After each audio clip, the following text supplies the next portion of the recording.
want to run your second problem, not the first one. There we go, it's working. A function is basically, I want you to repeat this line of code 4 times, and you just call the function 4 times. So I'll explain how that all works. So first thing is, with functions, they allow you to do really, really cool things. I can have the program repeat 4 to as many times as I want.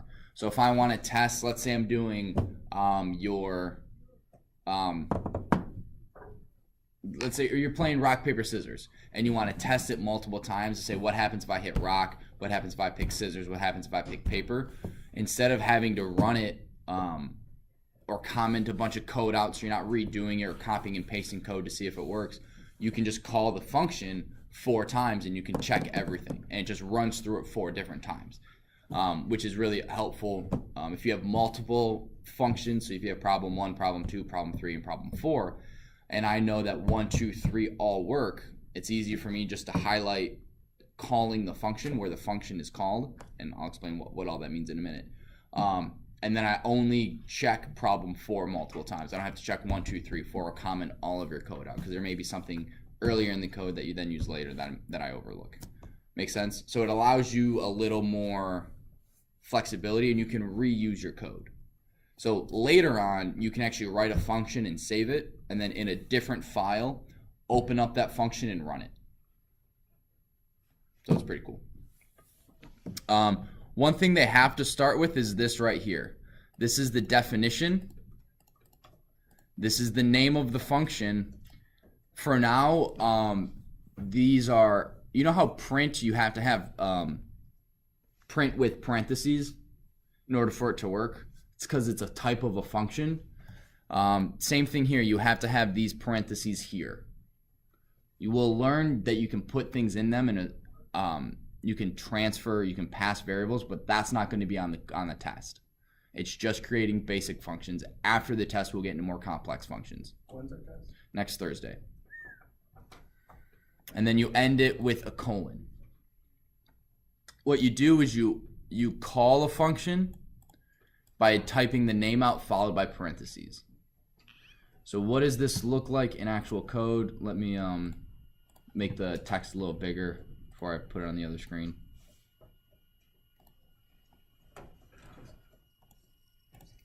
So this here, we do define. You see how it turns yellow or orange? Right, that means it's something that Python uses. Same thing, you know how when we type range, it turns purple. When we do print is purple. So if something changes color, if, and, nor, not, nor. Oh, not nor, or. All those change colors. That means it's a predefined word in Python, meaning you can't use it for anything else. Does that make sense? So you do define function, and this is the name of whatever your function is. It could be problem 1. It could be pay. It could be monthly wages. Right, but you want to name your function something that has to do with what you're working on. With homework, problem 1, problem 2, problem 3 is fine. P1, P2, Q1, Q2, question 1, question 2. If it's about wages, doing wages, that's all fine too. So for now, what we're going to do is we're just going to go example. All right, Blake, Joseph, please pay attention. Then when you hit enter, you guys see how it's indented once.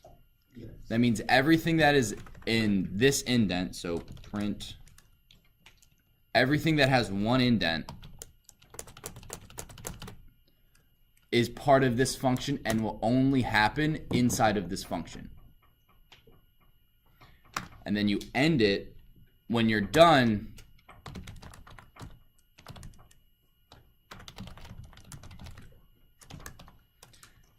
this is no longer indented once, so it is not part of this example function.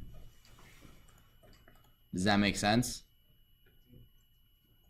remember how one indentation means that line belongs to the indentation above it? When we have if x is greater than 10, print yes. This line here is a part of this if statement. Oops. For x in range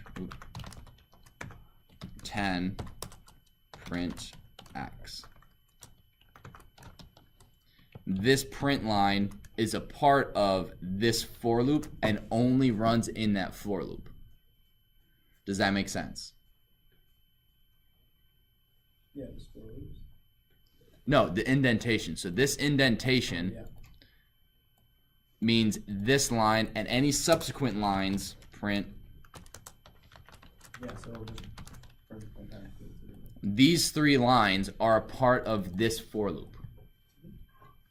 These print lines, are a part of this function and only get executed when this function is running. How do you run a function, Mr. Schulter? Great question. All you do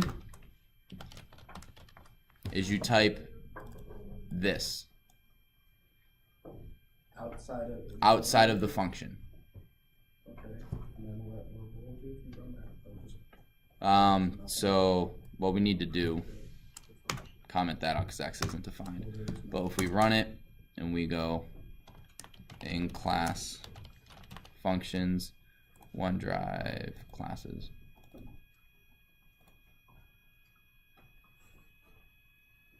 Hang on.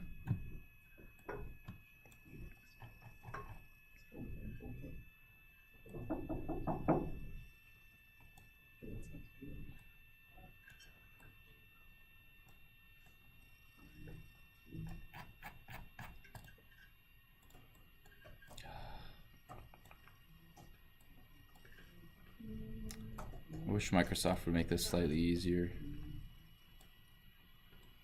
There we go. So in this example, I have print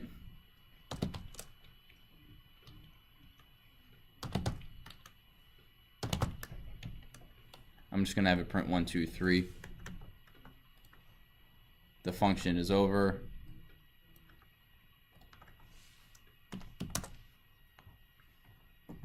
So this is my function. The function is over, and this is my for loop. What do you guys think will happen if I move where example is? What happens if I put it here? Where will 1, 2, 3 be? After the function? Let's see. Yep, the function is over 1, 2, 3, So 0, 1, 2, 3, 4. The only purpose of functions is to move where it prints it. You can do that, or if you're getting more complex, you can have a function within a function. So I can be. So are we going to be doing that? Yeah. Not before the test. Again, not before the test. As of now, the only thing we're going to be using functions for is to print it in a different part of the code. You're going to run the function in different parts of the code. So like not print, but whatever. If you get this, you'll be fine for the test.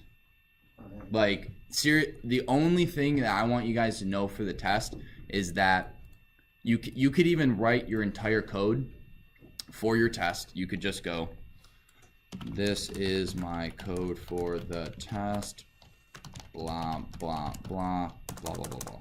Right? And then you go, okay. So now I have to go define prob1.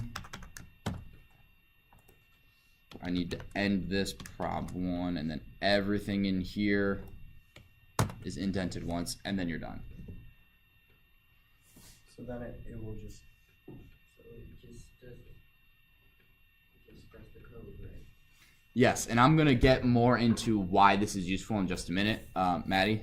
Eventually, will we be putting things in the parentheses like when we first define the function? Yep. Yeah.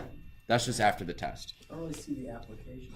I'll go with it. So I'm gonna run on the board because it's a little easier. Oh, and there's actually in your book that they talk about this, and they have exactly what I'm gonna draw on the board too. So in chapter 5, page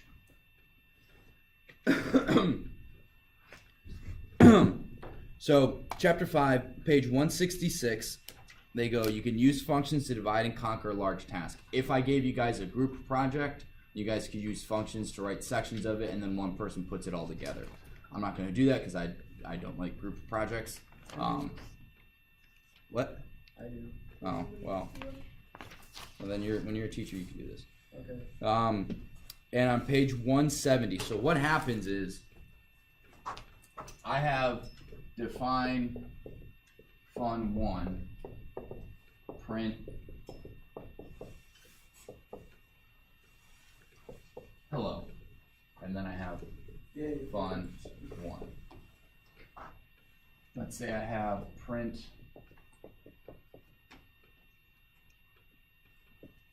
this is a function, and then I have print this thing is over. The way your function has been working since we've started our code, our class, we've always had for x in range 3, and then we have print x, and then we have print 1, 2, 3, x is 5, print x, y is 10, print y, right? So what we've had is we've always gone, we're gonna execute this line, which tells us to do this, and because this is a loop, this is actually a little bit of a bad example, we're gonna loop here 3 times, and then we're gonna go to this line, and then this line, and then this line, and then this line, and then this line, right? It's always been line by line, top to bottom, nothing else, right? Except for loops, obviously, right? Does that make sense? Yeah. Line by line code execution, nothing else. With the way this works, the way coding with functions works is we're going to do this line, and then the computer reads this line and goes, oh, we're defining a function called fun1. We're going to store this in our memory for later. It doesn't do anything that's inside of here. And actually, you know what I'm going to do? This needs to be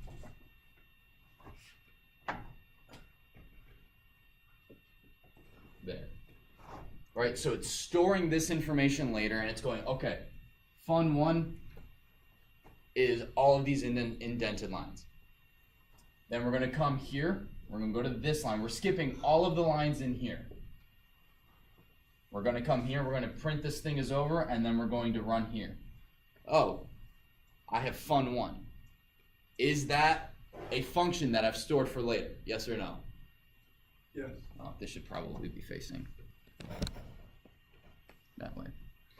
So fun1, have we saved it for later? Yes. Okay, so what we're going to do is we're going to go back to the line of function 1 and then start executing this code.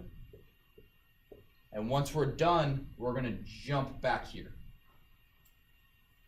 So it's basically, you can put this section of code wherever you want in your script. Okay, wait. And it runs it. Yes. It's kind of like a bookmark. So would the application be like, maybe if you have to write the same code multiple times, you can just define it once and then... And then you can just have fun1. So like if you needed to print like hello like 10 times in different parts of the code, instead of writing print hello, you could write like just fun1. Or calculating the average of something. Right? So instead of going averages, blah blah blah, and you've taken this user input, you can just go, oh, my user, I need to get a user input 15 times in this script instead of copying and pasting user input, and then if I'm getting their hours, their pay, and doing their weekly pay. So hang on. If the code is asking the user for hours worked and how much they make per hour, and you want to give them, and you want to display how much money they make in a week, instead of writing those 3 or 4 lines of code 15 times, you write it once, define it as a function, and then later you just write the name of the function, and boom. Okay, so Oh, that's the application. one of the applications. Okay. Yes, Can it be, Joseph. Like the same name as the variable, or does it have? So if we named this X, don't do that one because that's a letter, and I hate letters as variables, as you guys all know. But What would you prefer? A word. a word that describes what it is. So if it's like I know. I was like. your daily, not like don't use letters at all in your variables. I mean like don't use a letter. If it's a user input, type in user. If it's a random number that the user has to guess, put random underscore number. Or if it's hourly pay, put hour pay. Or average pay, average. Don't just do A is the average, because it makes it really hard for me to grade it, because I'll see, oh, you have an error in this line. A equals B times C. What is that? I don't even know. Then I have to go back into your code and find out, well, A is this, and then he does this to A, and then he does this to B, and then so C equals A times B, but this is down here, but I don't know what C is, so C I have to go all the way back up here, and C is a user, so it really confuses me, and it makes it longer for me to grade your stuff. Sorry about my quiz then. I use a lot of letters. Yeah. So your brother does the exact same thing. Yeah, I know. It's just A, Z, Z, and I'm like, oh. Yeah, it's because he's helping you. Anyway, Bradley? So, I like to abbreviate, so I'll be like M for math or something. Is that okay? No. Type math. And don't actually use math. You can use math, but we'll go over, there's a module. So module is basically functions that have been pre-written that you reuse. So like to do a random number, the people who made Python wrote a bunch of different types of functions that you then call and use to get random numbers. So basically everything we're typing is just a function. What? No, right now you're writing your scripts or programs. Functions are things inside of your Are script. we allowed to use them during quizzes? Oh yeah, you can use. Like stuff that they, like the modules and stuff? Yeah, you'll have to in order to do random numbers. But we're gonna go over that after the test, so you guys don't have to worry about any of that before the test. Excuse me. Sorry, I ate lunch and yeah. I ate lunch in it, yeah. Yes, I get like the indigestion hiccups afterwards, where it's like. I had tuna. Ew. Gosh. All right, so questions now, right? The thing that I've learned about programming is you just gotta, even if you don't 100% understand, you just gotta start trying, and it comes with practice. So do you guys have any big questions right now as to what is a function, how does it work, how do you code it? No? Alright, so what I want you guys to do briefly is make any function you want. Define it, name it, and then have it do whatever you want. And I'm gonna walk around the class and just, if you got answer any questions you guys have as I walk around. Can you have the thing up there so we can look at it too? Sure.